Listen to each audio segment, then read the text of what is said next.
यहाँले दशैंको सन्दर्भमा कुरा उठाउनु भयो।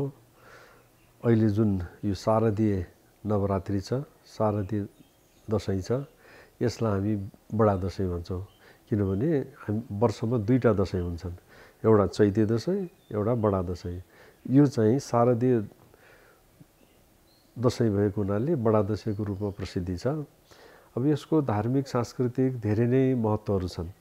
किनभने अब यो लामो समयदेखि चलेर आएको पर्व हो। यो पर्व भन्नासाथ जोड्ने, एकले अर्कोलाई जोड्ने, समाज समाजमा जोडिने, व्यक्ति व्यक्तिमा जोडिएर समाजमा सोशलाइजेसन, सामाजिकीकरणको लागि पनि यसको आफ्नै किसिमको महत्त्व छ। धार्मिक सांस्कृतिक महत्त्व त हुने नै भयो र साथसाथै यसको सामाजिक महत्त्व पनि अत्यन्त छ।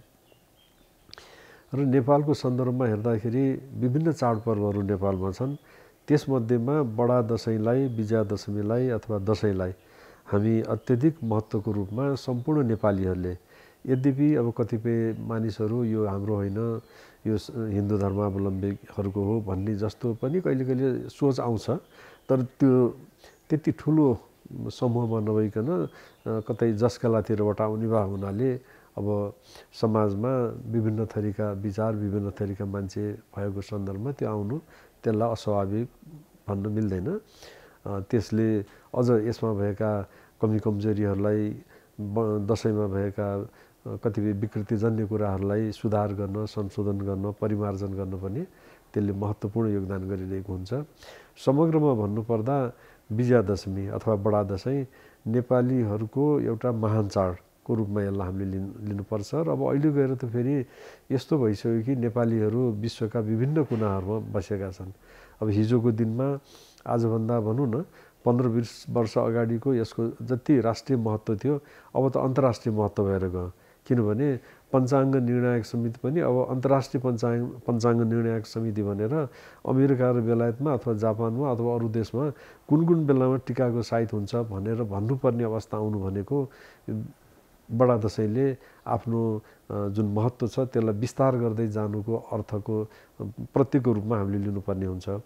यसैले अब यो बडा दशैं, विजयादशमी जुन छ, यसको धार्मिक, सांस्कृतिक, आध्यात्मिक, सामाजिक विभिन्न किसिमको महत्त्वको कारणले नै समाजले यसलाई चाहिँ ग्रहण गरिरहेको छ। अब मैले देख्दाखेरि, अब मैले पनि 1-2 देशको हेर्ने मौका पाएँ जाँदाखेरि, अब त्यहाँ हेर्दाखेरि के देखिन्छ भने अलग अलग देशमा अलग अलग ढङ्गले त्यहाँको समय, परिस्थिति, वातावरण अनुसार मनाएको देखिन्छ। तर अब त्यसमा भएको अभिन्न अङ्गहरू भनेको, अब जस्तो दशैं भन्नासाथ त्यसमा 2-3टा पक्षहरूलाई हामीले विचार गर्नुपर्छ। एउटा पक्ष भनेको यो चाड हो होइन, यसमा केही मनोरञ्जन छ, केही धार्मिक आध्यात्मिकता छ र केही उपासना पक्ष छ र त्यसपछि चाहिँ नि यसमा साधनाका पक्षहरू पनि त्यत्तिकै छन्। अब त्यो एउटा महत्त्वपूर्ण पक्ष भयो। अब अर्को चाहिँ नि विजयादशमी पछि पूर्णिमासम्मको टिका टालोको क्रम छ। यो दुईटा क्रममा टिका टालोको क्रमलाई, जमरा राख्ने क्रमलाई चाहिँ नि सबैतिर समान रूपबाट आफूले जानेको छ भने आफूले, नभए साथीभाइहरू कहाँबाट जमरा ल्याएर भए पनि टिका टालो गर्ने चलन त सबैतिर समान छ। तर अब त्यो मान्ने सन्दर्भमा अब नेपालीहरूको जुन आनी बानीहरू छन् त्यसमा अब जसले यसको धार्मिक आध्यात्मिक पक्षलाई बुझ्यो, यसलाई साधनाको रूपमा लियो, त्यस्ता व्यक्तिहरूले चाहिँ यसलाई फेरि विजयादशमीलाई एउटा साधनाको, आफूले आफूलाई चिन्ने, किनभने यो पर्व भनेको अत्यन्त महत्त्वपूर्ण पर्व हो। त्यो साधनाको जुन 9 दिन छ, त्यो 9 दिनमा उसले आफ्नो जीवनलाई फेरि पुनर्ताजगी गर्ने, नवीकरण गर्ने, हरेक वर्ष नवीकरण गर्दै जाने र त्यसले ऊर्जा प्राप्त गर्ने, त्यो शक्ति प्राप्त गर्न सक्ने एउटा साधनाको पर्व पनि हो। त अहिले गएर चाहिँ बाह्य कुराहरू, टिका टालो, आशीर्वाद अथवा खाने पिउने, मोज गर्नेमा चाहिँ सबैतिर उस्तै उस्तै जस्तो देखिन्छ। तर त्यो भित्रको जुन महत्त्वपूर्ण तत्त्व छ, त्यो भित्रको साधनाको पक्ष छ, त्यो भित्रको जुन एउटा महत्त्वपूर्ण गरिमामय पक्ष छ, ज्ञानको पक्ष छ, त्यो ज्ञानको पक्षमा चाहिँ नि फेरि हामी कहीँ न कहीँ चुकिरहेका छौँ। अब यसो भन्दै गर्दाखेरि उजुबेदेखि नेपालमा चाहिँ नि त्यो सबै त्यस साधनाको पक्षलाई नै महत्त्व दिन्छन् कि भन्ने कुरा आउन सक्छ। त्यसमा यहाँ पनि चुकिरहेको देखिरहेको छु मैले। र यसको बाह्य पक्षलाई नै महत्त्व दिएको देखिन्छ। अब सरकारी स्तरबाट पनि बाह्य पक्षलाई, त्यसपछि अब जनजीवनमा पनि त्यस्तै गरी बाह्य पक्षलाई जोड दिएको हामी देख्छौँ। खाऊ पिऊ मोज गरेको सिद्धान्तमा गएको जस्तो लाग्छ।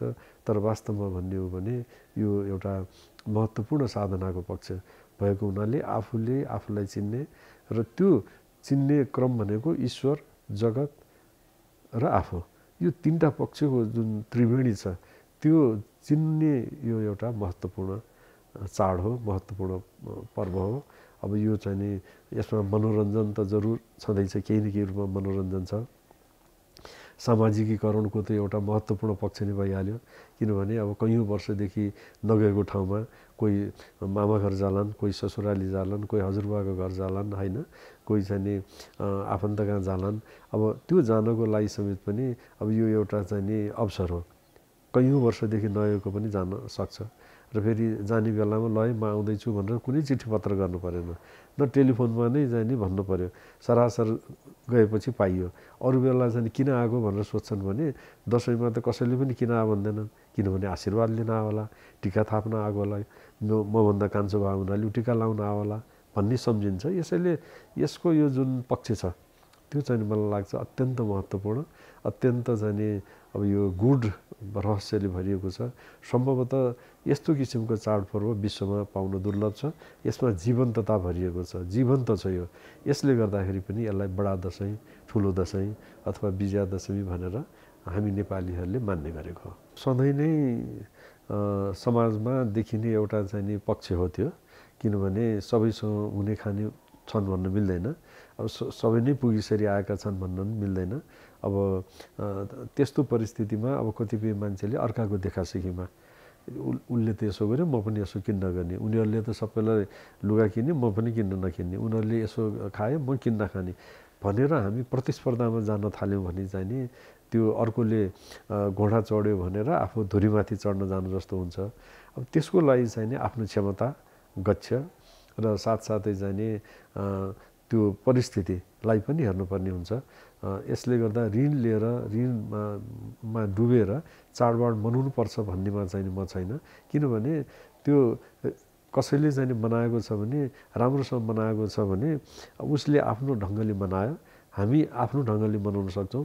अब कसैले आएर चाहिँ तैँले कसरी मनाइस्, किन मनाइ, यसपटक त अलिक कम गरिस् नि भन्ने त छैन। त्यो सोच भनेको व्यक्तिको हो।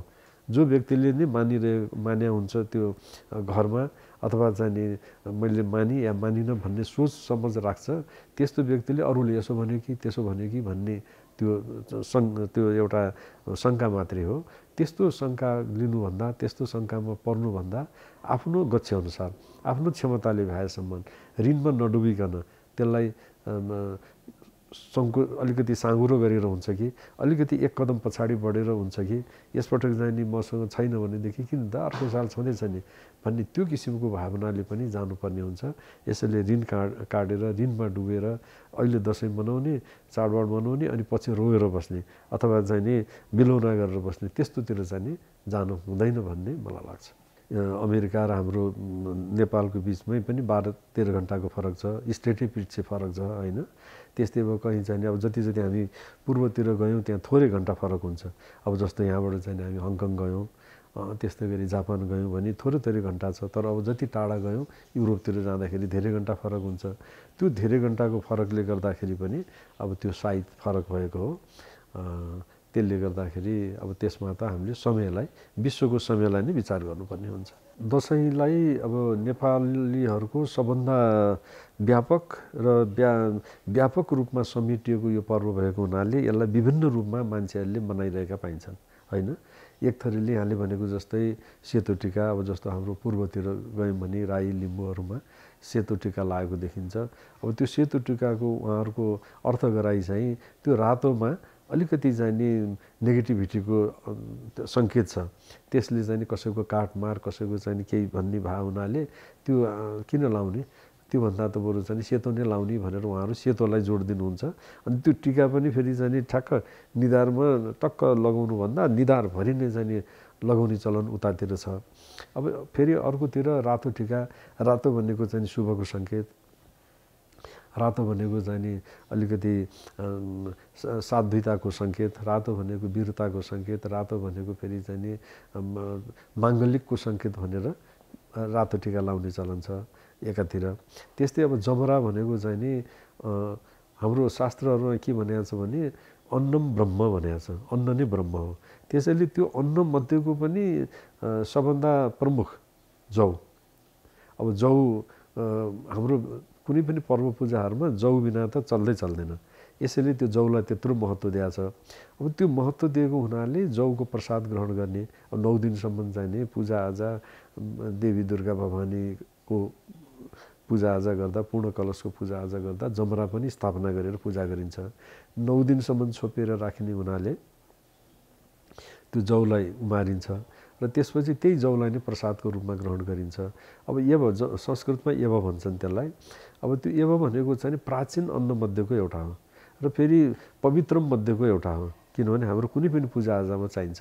यसैले त्यो पूजाआजामा यो दसैँमा पनि चाहिँ नि जमरालाई नै स्थान दिएको छ। यद्यपि अब कतिपय जात जातिहरूमा चाहिँ नि त्यो जौको ठाउँमा मकै पनि राख्ने, अरू अन्न पनि राख्ने चलन छ, तर अधिकांशले चाहिँ नि जौलाई नै प्राथमिकता दिएका हुन्छन्।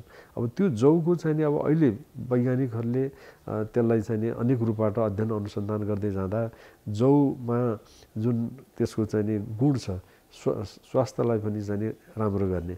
अब जस्तो चाहिँ अहिले भनौँ न बिरामीलाई के खानिदिने भन्यो भने ओट भन्छन्। अब ओट भने त्यही जौबाट बनेको। अब हामीले चाहिँ नि खालि टाउकोमा प्रसादको स्वरूपमा मात्रै लाएर बस्यौँ, अरूहरूले त्यसको चाहिँ नि महत्त्व, त्यसको चाहिँ नि गुणलाई चाहिँ जानेर त्यसलाई विविध रूपमा प्रयोग गरेर त्यसबाट अब आर्थिक उपलब्धि पनि गरिरहेका छन्। तर हामीलाई हाम्रा पुर्खाहरूले, हाम्रा पूर्वजहरूले, हाम्रो परम्पराले उहिलेदेखि नै ल है जमराको महत्त्व छ भन्ने कुरा त सिकाइसकेको रहेछ।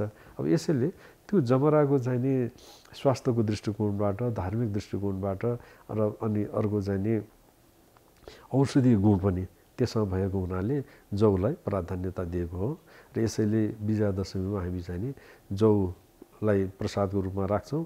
र अब कतिपय त फेरि त्यो दसैँको जुन जमरा छ त्यसलाई सुरक्षित पारेर अनि आउने तिहारमा पिँधेर भाइ दिदीभाइको बिचमा चाहिँ नि टिका लाउँदाखेरि त्यसकै हरियो पनि लाउने चलन हाम्रो नेपालमा छ।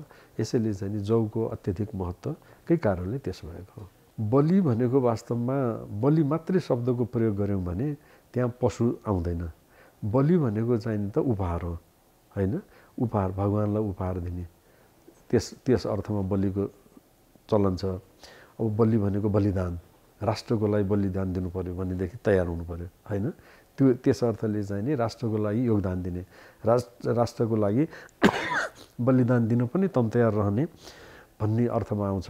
अब त्यहाँ पशु भन्ने जुन जोडिन्छ यो चाहिँ नि फेरि यहाँले भनेको जस्तै अब शास्त्रमा, अब शास्त्र पनि कुन कुनलाई शास्त्र भन्ने अनगिन्ती शास्त्रहरू छन्। अब त्यो अनगिन्ती शास्त्रमा सात्विक विचार राख्नेहरूले, सात्विक भाव राख्नेहरूले त्यो अनगिन्ती शास्त्रबाट पनि राम्रा कुराहरूको सङ्ग्रह गरेर यो पशु बलि भनेको राम्रो होइन भन्ने अर्थ निकालेको छ, होइन? किनभने कसैलाई मार्नु काट्नु त धर्म हुन सक्दैन। यदि कसैलाई मारेर काटेर धर्म भयो भने त फेरि पाप भनेको केलाई भन्ने, होइन? पुण्य भनेको केलाई भन्ने। यसैले त्यो अर्थले हाम्रो, किनभने यदि असल व्यक्ति कोही बन्न चाहने हो भने, यदि कसैले के अरू सबै समान रूपबाट म पनि बाँचौँ अरू पनि बाँचुन् भन्ने भावना देख्न चाहने हो भने र उदारचरितानाम वसुधैव कुटुम्बको भावना राख्ने हो भने सबैप्रति समान व्यवहार, सबैप्रति समान भाव, समदृष्टि राख्नुपर्छ भनेर हाम्रै शास्त्रहरूले सिकाएका छन्। तर समाजमा फेरि एक थरी यस्तो मान्छे हुन्छन् कि राजसी सोच भएका, होइन? खाउँ पिउँ मोज गरौँ, त्यस्तै चाहिँ नि त्योलाई मारेर मेरो चाहिँ नि शक्तिलाई बढाउँछु भन्ने खालका सोच भएका पनि मान्छे हुन्छन्। अब त्यस्तो मान्छेहरूको लागि चाहिँ नि अब देवी भागवत जस्ताले, चण्डी जस्तोले फेरि त्यहाँ पूजाको प्रसङ्गमा पशु बलिका कुराहरू पनि आएका छन्। तर अब अहिले हामी 21औं शताब्दीमा छौँ। 21औं शताब्दीमा आइपुग्दाखेरि चाहिँ नि देवी देवताको नाममा काटमार गर्नुलाई चाहिँ नि त्यति उपयुक्त भनेर भन्न मिल्दैन। त्यही भएर हुनाले अब यहाँहरूलाई थाहा छ होला, अब मैले त धेरै वर्ष अगाडिदेखि जुन बेलामा पशु बलि भनेको धर्म हो भन्ने समाज थियो त्यो बेलामा यो धर्म होइन। यदि पशु बलि धर्म भयो भने अधर्म भनेको के भन्ने सामाजिक अभियान सुरु गर्दै गर्दै जाँदाखेरि अब अहिले मलाई लाग्छ धेरैतिर एउटा बहसको विषय बन्यो। यो काटमार गर्नु त ठिक रहन्छ नि त, यो खानु हुँदो रहन्छ नि त भनेर धेरैले छोडेका छन् होइन। अब देवी देवताले नै खाइराख्नु भएको भनेर हामी भन्छौँ भने वास्तवमा त्यहाँ देवी देवताले त खाएको छैन। यदि देवी देवताले खाइदिएको भएदेखि त त्यो दक्षिणकालीमा कसैले बोका लिएर गएको छ अथवा राँगो लिएर गएको छ, कुखुरा लिएर गएको छ, उहाँले खाइदिएको भएदेखि त अर्को पटकदेखि कसैले पनि चढाउँदैन थियो होला। गएको साल लगेर स्वात्तै खाइदिनु भयो, के चढाउनु भन्नु पर्थ्यो होला। वास्तवमा त्यो भगवानको बहानामा मान्छेले आफूले खानलाई गरेको एउटा तौर तरिका मात्रै हो त्यो। अब जसले चाहिँ नि खाँदैन उसले दिनु हुँदैन। अब जस्तो म जन्मजात माछा मासु खान्न, शाकाहारी छु म कहिले पनि अरूलाई चाहिँ नि त्यो काटमार गरेर चाहिँ धर्म हुन्छ, काटमार गरेर चाहिँ उन्नति हुन्छ भन्ने पक्षमा म छैन। अब त्यस्तै म जस्तो हजारौँ लाखौँ मान्छे छन् नेपालमा मात्रै पनि, विश्वभरि नै छन्। अब एक थरी मान्छेहरूको चाहिँ नि अब द्वैत चरित्र, म बलि चाहिँ नि गर्दिनँ तर म खान्छु भन्ने खालका छन्। त्यो चाहिँ त फेरि मिलेन। किनभने आफूले जे काम गर्दाखेरि आफ्नो आत्माले शान्ति पाउँदैन, आनन्द पाउँदैन, त्यस्तो काम अरूलाई गर्नुहुन्छ भनेर भन्नु त त्यो ठिक भएन। अब आफू चाहिँ खाइराख्ने अनि गर्नु यो देवी देवताले दिनुहुन्न भन्ने त त्यो ठिक भएन। अब फेरि एक थरी अर्को छन्, म चाहिँ नि खान्न तर खानु त्यो काट्नुहुन्छ भनेर भन्छु भन्ने पनि छन्, फेरि त्यो पनि ठिक भएन। यसले गर्दाखेरि सबभन्दा ठुलो कुरा त आफूले आफूलाई सोध्ने हो।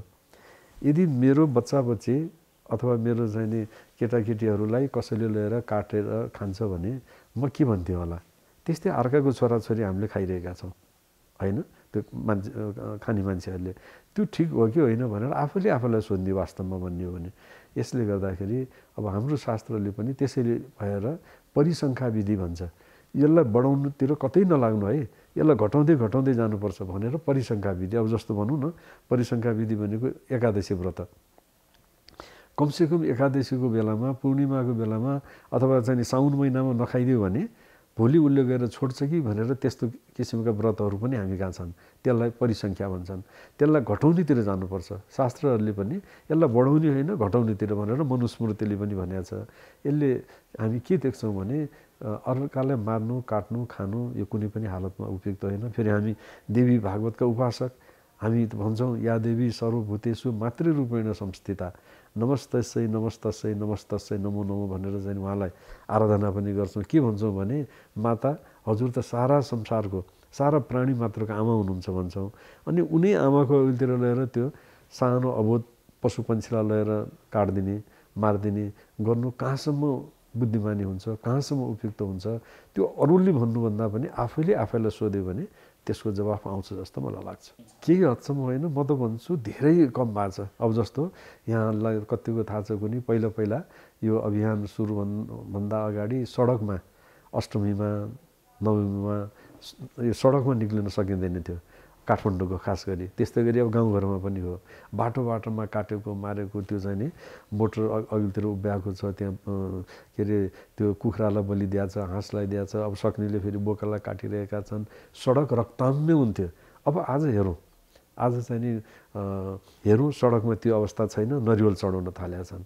अब त्यस्तै गरी भद्रकालीको मन्दिरदेखि लिएर गुहेश्वरी दक्षिणकालीतिर हेरौँ, त्यहाँ पनि अब कुनै बेला नरिवल भने के हो भन्ने जमाना थियो। अब अहिले सबैतिर नरिवलको चाहिँ नि चलन आयो। अब यसले गर्दाखेरि मलाई चाहिँ नि के लाग्छ भने अब निर्मूल पार्नको लागि चाहिँ त दुवैतिरबाट लाग्नुपर्छ। एउटा चाहिँ सरकारी पक्षबाट पनि लाग्नु पर्यो, लाग्नु पर्यो हो। अब राज्य संयन्त्रले चाहिँ अब के गर्छ, अब जस्तो भनौँ नेपालमा नेपालीहरूको लागि गर्नुपर्ने धेरै काम छ। सुशासनको लागि होइन, सुख दिनको लागि, त्यस्तै गरी चाहिँ नि समुन्नतिको लागि। तर अब दसैँतिर हेर्नुहोस् त यहाँले देख्नुहुन्छ राज्यको संयन्त्र खाद्य संस्थान कहाँबाट भेडा र च्याङ्ग्रा ल्याउने भनेर बसिरहेको देखिन्छ। अब यो यस्तो काम पनि गर्नुहुन्छ राज्यले। यसैले पहिलो त राज्यले पनि प्रोत्साहन दिनु पर्यो। त्यसपछि अब दोस्रोमा चाहिँ नि जनताहरूले पनि त्यही अनुसारको चाहिँ नि विचार धारणा राख्दै जान्छन्। अब जस्तो अहिले राज्यले कसैले मासुको दोकान खोल्छु भन्यो भने उसलाई 5 लाख रुपियाँ चाहिँ सजिलैसँग पाउन सक्छ। अब त्यही अर्कोले चाहिँ म तरकारीको अथवा फलफुलको राख्छु भन्यो भने उसलाई पाउन गाह्रो छ। यसैले अब यहाँ त राज्यले प्रोत्साहन दिइरहेछ। अब किन प्रोत्साहन दिएको थाहा छैन। अब संसारमा जति पनि महामारीहरू छन्, अस्ति भर्खर गयो कोभिडदेखि लिएर जति पनि महामारी, सार्स भनौँ, स्वाइन फ्लू भनौँ, एभियन इन्फ्लुएन्जा भनौँ, होइन, अनेक थरी चाहिँ म्याड काउ डिजिज भनौँ, जति पनि ठुला ठुला रोग आएका छन् माछा मासुकै कारणले आछन्। अब अहिले संसारमा जति पनि रोगको चाहिँ कारण हो त्यो माछा मासुकै खानपानको कारणले हो। थाहा छ, सबैलाई थाहा छ।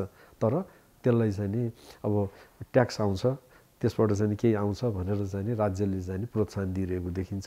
अब यो कुनै पनि हालतमा उपयुक्त होइन। अब हामी त के भन्छौँ भने राज्यले अब जस्तो चाहिँ नि सिंहदरबारभित्र काटमार गरिदिनु भएन, राष्ट्रपतिको भवनभित्र काटमार गरिदिनु भएन, प्रधानमन्त्रीको भवनभित्र काटमार गरिदिनु भएन, कुनै पनि सार्वजनिक भोज भतेरहरूमा, सरकारी भोज भतेरहरूमा माछा मासुको परिकार नगरिदिउँ। अब कुरा हामी शान्तिको गर्छौँ, यस्तो गर्नुपर्छ उस्तो गर्नुपर्छ भन्छौँ, त्यो शान्तिको कुरा सकिएको एकछिनपछि गएर खान जान्छौँ माछा मासु, जाँड रक्छ, होइन। यसैले यस्ता किसिमको यो द्वैत चरित्रबाट चाहिँ नि शान्ति आउँदैन। साँच्चै नै शान्ति ल्याउने हो, साँच्चै नै जनतालाई सुखशैल दिनु हो भने यस्ता कुराहरू हेर्दाखेरि सानो लाग्छ, तर यसभित्र अनेक मनोविज्ञानदेखि लिएर अनेक कुराहरू लुकेका हुन्छन्। यसलाई पनि विचार गर्नुपर्छ भन्ने मलाई लाग्छ। अब उहाँहरूको द्वैत चरित्र कसरी देखिन्छ भने अब बुद्धले परम्परादेखि चलिआएको धर्ममा, संस्कृतिमा जुन किसिमको एउटा बलि प्रधान देखेर नै यो ठिक भएन भनेर उहाँ लाग्नुभयो। अब लाग्दाखेरि चाहिँ नि उहाँले यो सबभन्दा पहिला नै 5 पञ्चशीलको सिद्धान्त छ। त्यो पञ्चशीलको सिद्धान्तमा 1 नम्बरमै चाहिँ नि हिंसा गर्नुहुन्न भन्नुभएको छ, दोस्रो नम्बरमा चोरी गर्नुहुन्न, होइन। राम्रो कुरा हो त्यो। अब हिंसा भनेको मन, वचन, कर्म, मनसा वाचा कर्मणा, तिनटै कुराको हिंसा गर्नुहुन्न भनेर उहाँले त्यस्तो राम्रो उपदेश दिनुभयो। तर अब उहाँहरूको चाहिँ नि शिष्य प्रशिष्यहरू, थोरै मात्रै शिष्य प्रशिष्यहरू अहिले अहिंसक छन्। अब हुँदा चाहिँ बौद्ध धर्ममा अहिंसावादी बौद्ध समाज भनेर गठन गरेको देख्छु म नेपालमा। आफ्नो लागि भनेर कसैले काटेको छैन र बजारमा पाइन्छ भने त्यो ल्याएर खानुहुन्छ भन्ने उहाँहरूको भावना छ। भनेको त उहाँहरूले नखाइदिने हो भने त्यो पसलै खुल्दैन थियो, उहाँहरूकै कारणले खुलिया छ। तर उहाँहरू भन्नुहुन्छ हामीले काटो भने होइन, राखेर छ, यो त चाहिँ तरकारी खा जस्तै त हो नि भन्ने छ विश्वभरि नै। तर अब मलाई लाग्छ गौतम बुद्धले त्यो भनेको थिएन, पञ्चशीलको सिद्धान्तभित्र पर्दैन, त्यो अष्टाङ्ग मार्गभित्र पर्दैन। चार आर्य सत्य जस्ता चाहिँ आर्य सत्य, आर्य भनेको महान सत्य बताउने गौतम बुद्धले त्यसैले त्यस्तोलाई प्रोत्साहन दिएको चाहिँ नि हो भन्ने मलाई लाग्दैन। यसैले जसरी सनातन हिन्दू धर्मावलम्बीहरूमा अलमल छ, त्यस्तै गरी बौद्ध अब मा पनि चाहिँ नि म अलमल देख्छु। मात्र जैनहरूमा चाहिँ यस्तो अलमल देखिँदैन, किनभने उनीहरू एकदम निरामिष छन्, होइन। अब अहिले त फेरि चाहिँ नि सनातन हिन्दू धर्म अन्तर्गत पनि विभिन्न सम्प्रदायहरू जन्मिदिएका छन्, जसले यो काटमार भनेको गलत हो भन्ने कुरालाई चाहिँ नि आफ्ना शिष्य प्रशिष्यहरूमा उहाँहरू चाहिँ नि त्यसलाई लागू गर्यो भने, त्यसमा अमल गर्यो भने, त्यसको अनुयायी बन्यो भनेदेखि जीवन सुध्रिन्छ भनेर अब जस्तो भनौँ पुराना परम्परादेखि आइरहेका श्री वैष्णवहरू, होइन, वैष्णव सम्प्रदायहरू, कृष्ण प्रणामीहरू, त्यस्तै गरी चाहिँ नि यता ओम शान्तिहरू, त्यस्तै गरी अब अहिलेका जति पनि साधु सन्त महात्माहरू अहिले समाजमा देखिराख्नु भएको छ, कसैले पनि यो काटमारलाई प्रोत्साहन दिएको मैले देखेको छैन। चाहे स्वामी रामदेवजी हुन्, चाहे चाहिँ नि यता अहिले चलेको रविशङ्करजी हुन्, कोही पनि, त्यस्तै गरी सद्गुरु हुनुहुन्छ जो अहिले चाहिँ नि अलिकति विशेष रूपबाट परिचित हुनुहुन्छ, त्यस्ता पनि कुनै पनि साधु सन्त महात्माहरूले यो काटमारलाई चाहिँ प्रोत्साहन दिएको देखिँदैन। हुनु पनि अब हाम्रो वैदिक संस्कृतिमा पनि के हो भनेदेखि ईश्वर कहाँ बस्छ त भन्दाखेरि ईश्वर भनेको त प्राणी मात्रमा बस्छ। प्राणी भन्नासाथ सानो भूषणादेखि लिएर ब्रह्मासम्म त्यो हुन्छ। यसैले त्यस्तो बसेको जहाँ छ ऊ त मै जस्तो हो नि, त्यसैले मलाई चाहिँ काट्दाखेरि दुख्छ भने उसलाई पनि दुख्छ, मलाई कसैले नमिठो बोल्दाखेरि मेरो चित्त दुख्छ भने उसलाई पनि दुख्छ।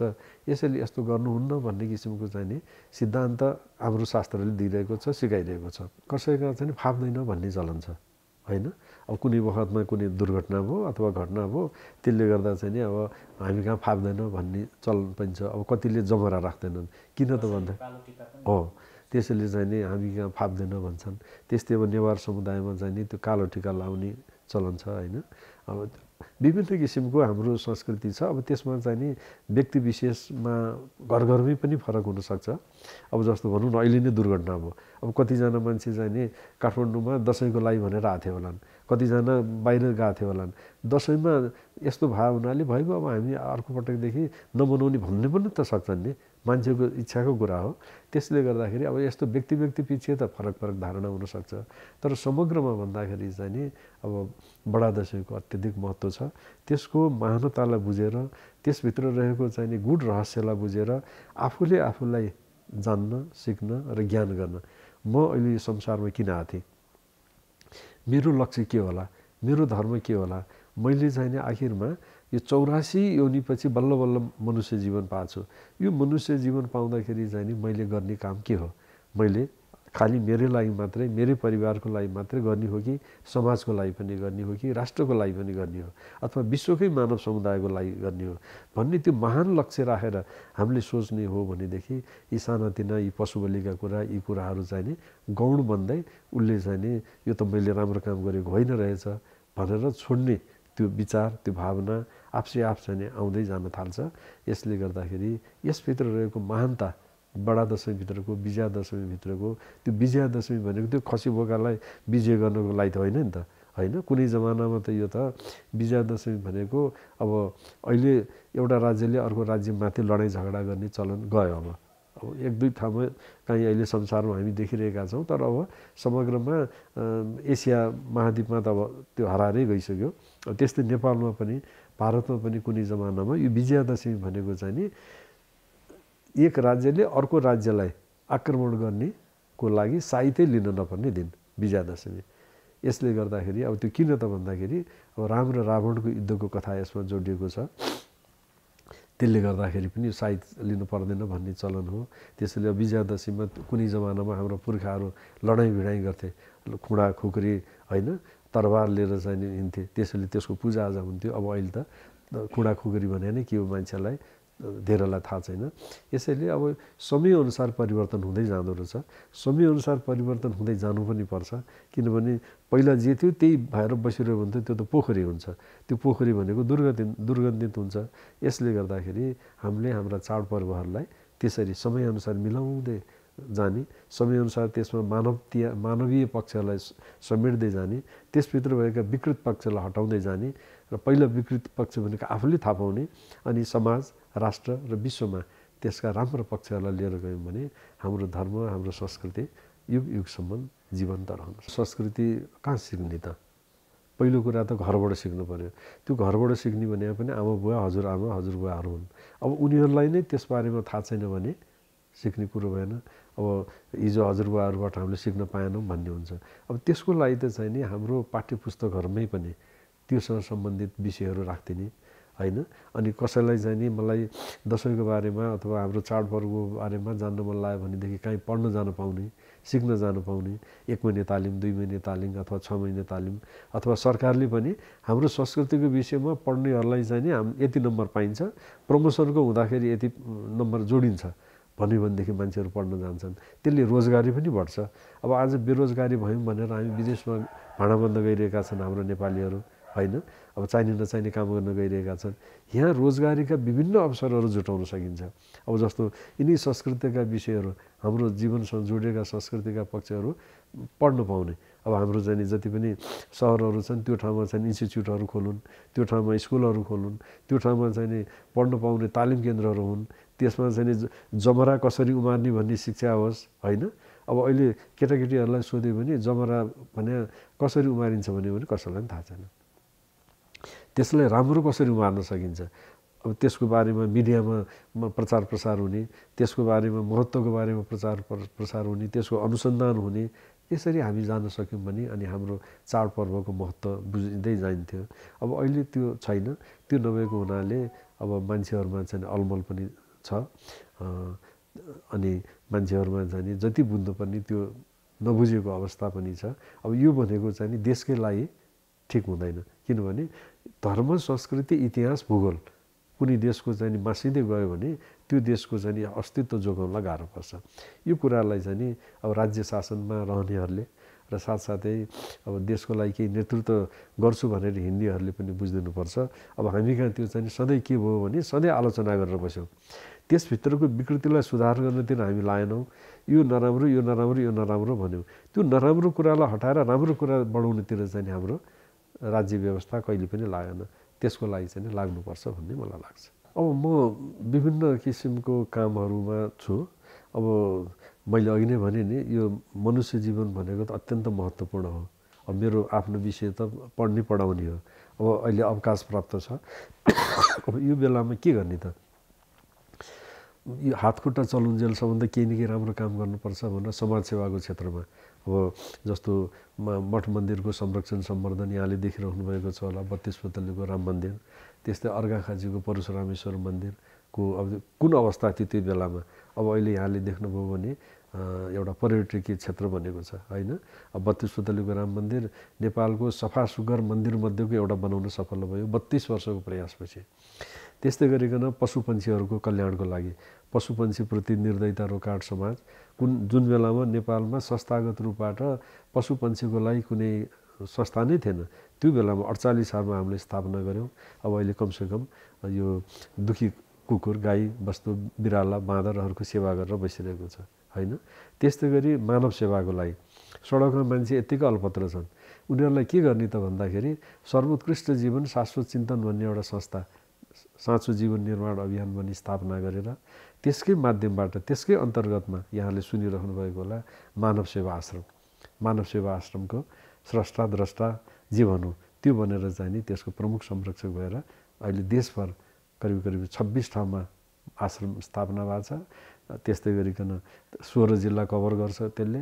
आफ्नै 12वटा जति ठाउँमा घरहरू बनिसकेको छ।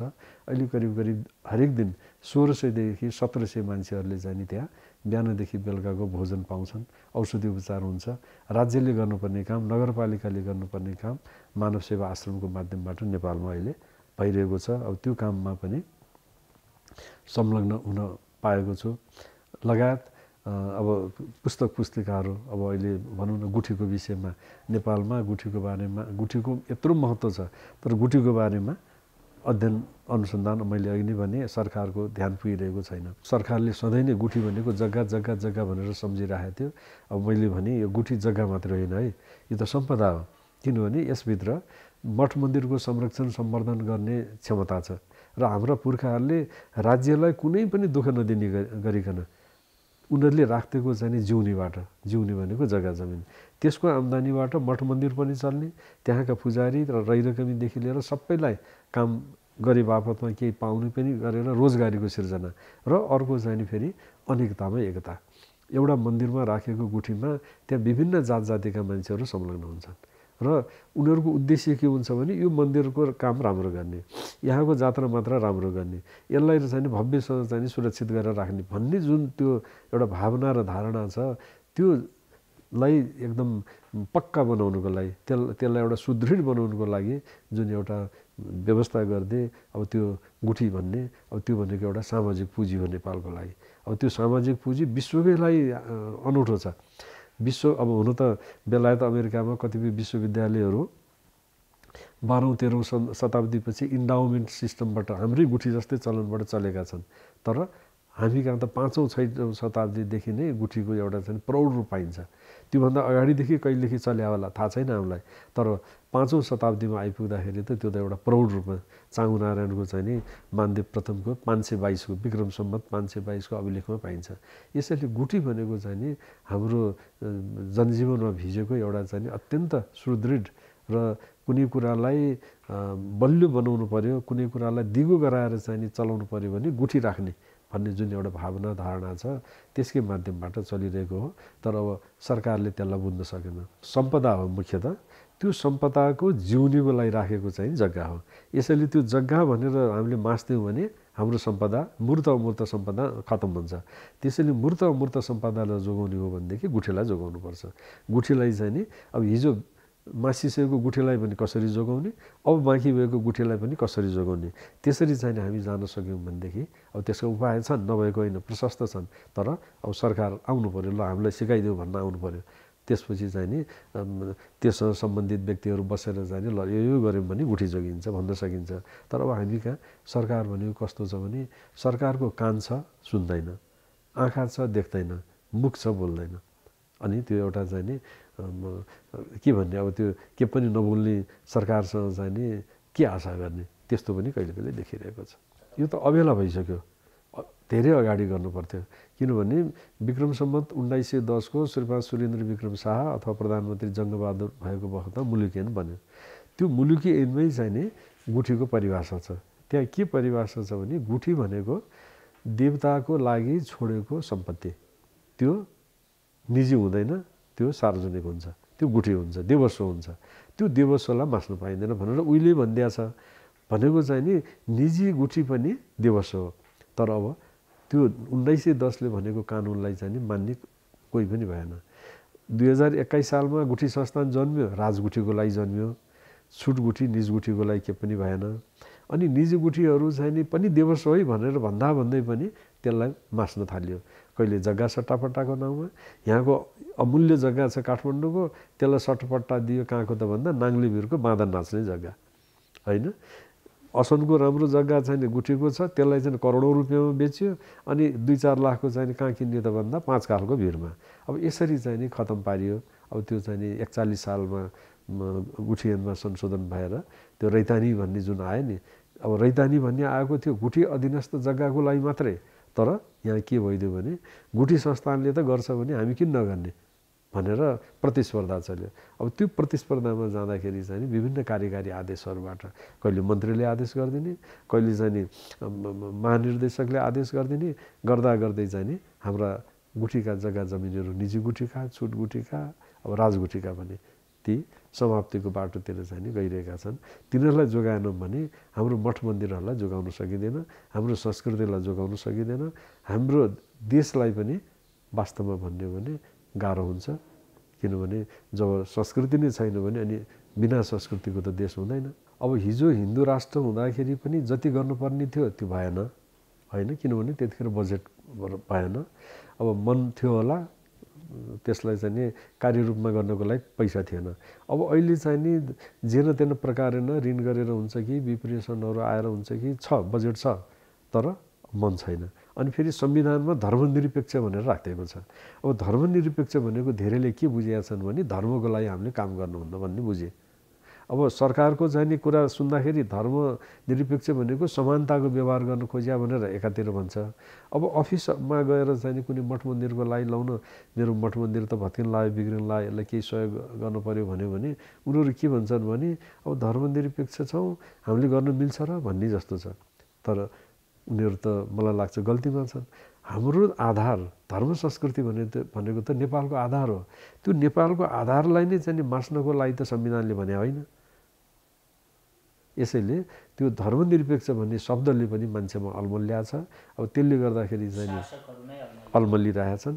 उनीहरू चाहिँ नि प्रत्यक्ष रूपबाट सिधा रूपबाट सजिलो रूपबाट सहयोग गर्न चाहिँ तयार छैनन्। अब कुनै चाहिँ सम्बन्धको कारणले कुनै कारणले चाहिँ कसैले पाएदेखि बाहेक नभएदेखि चाहिँ मठ मन्दिरहरूको संरक्षण सम्वर्धन गर्नलाई असाध्य गाह्रो भइरहेको छ। अब मलाई त के लाग्छ भने यदि हामीले समयमै यसमा विचार गरेनौँ भने हाम्रा मठ मन्दिरहरू चाहिँ नि त्यो व्यवहारिस बन्ने अवस्था चाहिँ झन्झन बढ्दै गइरहेको छ। अब अहिले भन्नलाई त हामी स्थानीय सरकार भन्छौँ, प्रदेश सरकार भन्छौँ, सङ्घीय सरकार भन्छौँ। अब त्यो स्थानीय सरकार, प्रदेश सरकार र सङ्घ सरकारलाई पनि स्तरको आधारमा होइन, स्थानीय महत्त्वको मठ मन्दिरहरू छ भने स्थानीय सरकारलाई हेर्नलाई बजेट सजेट दिउँ, त्यसबाट चाहिँ नि समितिहरू बनाएर चलुन्, त्यसले पनि त संरक्षण सम्वर्धन गर्न सकिन्छ। त्यस्तै प्रदेशमा गर्न सकिन्छ, सङ्घमा गर्न सकिन्छ। अन्तर्राष्ट्रिय महत्त्वको राष्ट्रिय महत्त्वको मठ मन्दिरहरू अब जस्तो पशुपतिनाथ लुम्बिनी जस्तालाई चाहिँ नि सङ्घ सरकारले हेर्ने र त्यसको लागि पनि चाहिँ अब छ पशुपति क्षेत्र विकास कोष छ, लुम्बिनी विकास कोष छ। तर अब त्यहाँ भएको ऐनहरू कस्तो छ भने काम गर्न खोज्दा काम गर्न सकिने किसिमको छैन। त्यसलाई पनि सुधार गर्नुपर्छ, संशोधन गर्नुपर्छ, परिमार्जन गर्नुपर्छ। त्यो समयअनुसार संशोधन परिमार्जन गर्दै गएर चाहिँ नि साँच्चै नै केही काम सरकारको तर्फबाट अब सहयोग गरिदिने हो। अब हुन त बजेट केही न केही विकास निर्माणको लागि सरकारले दिइरहेको छ, तर त्यसमा पनि चाहिँ नि सबै जनताहरूको पनि त्यत्तिकै सहभागिता रहने, सरकारको पनि रहने र त्यसपछि चाहिँ नि त्यहाँ दान दक्षिणा गर्नलाई पनि मान्छेहरूलाई अब ट्याक्स दिएको दक्षिणा के अरे कुनै मठ मन्दिरको लागि चाहिँ सहयोग गरेको छ 5 लाख 10 लाख कुनै व्यक्तिले गर्यो भने त्यस्तोमा पैसा नलाग्ने, ट्याक्स नलाग्ने गरिदियो भनेदेखि त मान्छेले दिन थाल्छन्। अनि त्यसरी व्यक्तिगत रूपबाट पनि पैसा जम्मा हुन थालेपछि त मठ मन्दिरहरूले अब जस्तो भनौँ पशुपतिनाथको मन्दिर छ, पशुपति क्षेत्र विकास कोष छ, त्यसमा कुनै मान्छेले धनीमानी व्यक्तिले पुगिसरी आउने मान्छेले म 10 लाख दिन्छु भन्यो भने दिन सकोस्, तर त्यो 10 लाख दिएकोमा फेरि ट्याक्स लिन्छ सरकारले। कतिपय मान्छेहरूको भावना के हुन्छ भने ट्याक्स नलिदियोस् हामी दिन्छौँ भन्ने छ। त्यसैले त्यस अनुसारको पनि ऐन कानुन बनाउँदै हामी गयौँ, सुधार गर्दै गयौँ भने मलाई लाग्छ नेपालका मठ मन्दिरहरूमा सामान्य जनस्तरको पनि सहयोग बढ्दै जान थाल्छ र त्यसपछि चाहिँ नि अब कतिपय मठ मन्दिरहरूको जिम्मा अब जस्तो भनौँ यहाँ विभिन्न कर्पोरेट हाउस छन्, अब स्थानीय स्तरमा कतिपय मठ मन्दिरहरू गुम्बा बिहारहरू भत्ती बिग्रिरहेका छन्, त्यस्तोमा त्यो कर्पोरेट हाउसले 5 वर्षको लागि म सञ्चालन गरिदिन्छु, यसको मर्मत सम्भारदेखि लिएर सबै म गरिदिन्छु भन्यो भने त्यस्तो दिन सक्ने व्यवस्था पनि अब हुनु पर्यो। अब जस्तो यस्ता कुराहरू अब अहिले विदेशमा जापानतिर हेऱ्यौँ भने त्यस्तै गरिकन अरू मुलुकहरूमा हेऱ्यौँ भने त्यस्तो चाहिँ नि त्यो किसिमको धारणा अनुसार चलेको पाइन्छ। अब हामीले पनि चाहिँ नि सरकारले मात्रै लोड नलिने हो भने यसरी विकेन्द्रीकरणको स्थितिमा पनि हामी जानु पर्छ। त्यसरी गयौँ भने मलाई लाग्छ राम्रो हुन्छ। 2-4वटा मठ मन्दिरहरूलाई सामान्य दिनलाई छ, त्यो कनिका छरेको जस्तो छ नि, अब त्यहाँ चाहिन्छ चाहिँ नि 5 करोड, अब त्यहाँ दिएको छ 5 लाख, त्यसले त केही हुनेवालै छैन, दिस भन्ने मात्रै हो। त्यसैले अब समग्रमा सोच्नुपर्ने हुन्छ। पुरातत्व विभाग छ संस्कृति मन्त्रालयमा, धेरैजसो मठ मन्दिरहरू छन् गुठी संस्थान अन्तर्गत भूमि सुधार मन्त्रालयमा, त्यसैले त्यो नै मिलिरहेको छैन, त्यसलाई एकरूपता ल्याउनु पर्यो। र अझ साँच्चै भन्ने हो भने संस्कृति मन्त्रालय अलग्गै बनाएर त्यो संस्कृति मन्त्रालय अन्तर्गत चाहिँ नि हाम्रा मठ मन्दिर गुम्बा बिहार मूर्त अमूर्त सम्पदाहरूलाई हेर्ने र त्यसलाई चाहिँ नि सहयोग गर्ने किसिमले चाहिँ अगाडि बढ्न सक्यौँ भने केही होला भन्ने आशा गर्न सकिन्छ।